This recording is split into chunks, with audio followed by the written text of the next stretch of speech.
नमस्कार, एम के एग्जाम मंथन में आपका स्वागत है। मैं मनोज कुमार। आज हम लोग इतिहास के पन्नों में देखेंगे महान क्रांतिकारी मंगल पांडे जी के बारे में, जिन्होंने क्रांति की मशाल जलाई थी पहली 29 मार्च 1857 को। आइए देखते हैं इनके बाद। ईस्ट इंडिया कंपनी के खिलाफ क्रांति की पहली मशाल जलाने वाले मंगल पांडे ने बैरकपुर में 29 मार्च 1857 को अंग्रेज अफसरों पर हमला करके ऐसा काम किया था और उनको घायल कर दिया था।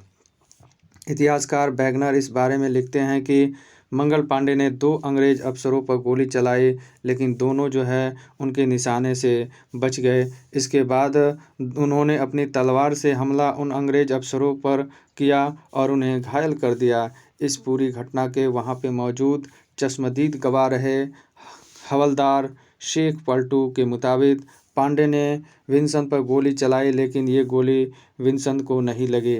वहीं जोन्स लिखती हैं कि जब एडजुटेंट लेफ्टिनेंट बेबदे बाग को इस बारे में बताया गया तो वह अपने घोड़े पर सवार होकर वहां पहुंचे और पांडे को अपनी बंदूक लोड करते हुए देखा। मंगल पांडे ने एक बार फिर गोली चलाई और फिर जो है निशाना चूक गया। बाग ने भी अपने पिस्तौल से पांडे पर निशाना साधा, लेकिन गोली जो है निशाने पे नहीं लगी और मंगल पांडे बच गए। इस तरह से अंग्रेज अधिकारियों और सैनिकों को अंग्रेजों के खिलाफ भड़काने के आरोप में उनका जो है मंगल पांडे का कोर्ट मार्शल किया गया। मंगल पांडे को जो है 18 अप्रैल 1857 को फांसी देना जो है तय किया गया, लेकिन 10 दिन पहले ही 8 अप्रैल को उनके जो है फंदे पे लटका दिया गया फांसी के।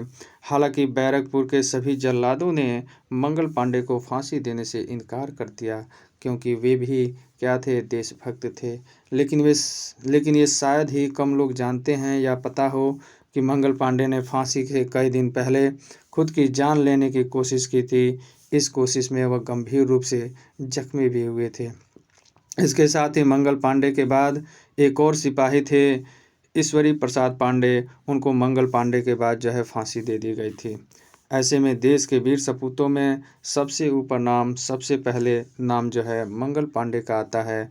वह कोलकाता, जो इस समय अब कोलकाता हो गया है, के पास बैरकपुर की सैनिक छावनी में 34वीं बंगाल नेटिव इन्फेंट्री के पैदल सिपाही नंबर 1446 थे। उनकी भड़काई क्रांति की आग से ईस्ट इंडिया कंपनी के पैरों तले से जमीन खिसक गई थी। मंगल पांडे ने ही मारो फिरंगी को नारा दिया था, जो खूब प्रसिद्ध रहा। मंगल पांडे को आज़ादी का सबसे पहला क्रांतिकारी माना जाता है। बेरहामपुर की 19वीं नेटिव इन्फेंट्री में तैनात मंगल पांडे के समझाने पर कई सैनिकों ने चर्बी वाले कारतूस इस्तेमाल करने से मना कर दिया था। हालांकि उस समय जो है चर्बी वाले कारतूसों का जो है प्रयोग होता था, और जिससे जो है हिंदू धर्म में यह माना जाता है कि गाय और सूअर की चर्बी जो है इस तरह से इस्तेमाल करना वह धर्म के खिलाफ है। इसलिए जो है सैनिक भड़क गए थे। हालांकि 26 फरवरी 1857 को सूअर और गाय की चर्बी वाले कारतूस जो है पहली बार इस्तेमाल किए गए थे। दरअसल उस समय कारतूसों को इस्तेमाल करने से पहले मुंह से खींचना होता था, जो भारतीय धर्म के, हिंदू धर्म के खिलाफ था। इस तरह से क्रांति के भड़कने में एक वजह और भी थी, जो यह अफवाह थी कि बड़ी संख्या में यूरोपीय सैनिक हिंदुस्तानी सैनिकों को मारने आ रहे हैं। इस बारे में इतिहासकार किम ए वैगनर ने अपनी किताब the great fear of 1857-58 rumours conspiracy and making of the Indian uprising में 29 मार्च की घटना को सिलसिलेवार अंदाज में लिखा है, बयां किया है। इन कारणों की वजह से सैनिक भड़क गए और मंगल पांडे ने क्रांति की शुरुआत कर दी, जिसकी अंतिम आहुति 15 अगस्त 1947 में देश की आज़ादी से हुआ। अब आइए जानते हैं मंगल पांडे के व्यक्तिगत जीवन के बारे में।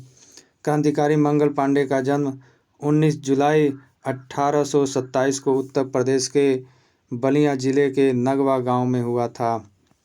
उनके पिता का नाम दिवाकर पांडे और माता का नाम अभय रानी था। 29 मार्च 1857 की याद में भारत सरकार ने बैरकपुर में शहीद मंगल पांडे के लिए महाउद्यान जो है बनवाया था। इसके अलावा उनके नाम और फोटो वाले स्टैचू को दिल्ली के कलाकार CR पाकराशि से तैयार करवाकर 5 अक्टूबर 1984 को जारी किया था। तो इस तरह से महान क्रांतिकारी मंगल पांडे ने देश की आज़ादी में क्रांति की शुरुआत की। ऐसे वीर सपूत को सत सत नमन है, सत सत नमन है। इसी के साथ जय हिंद, जय भारत, नमस्कार।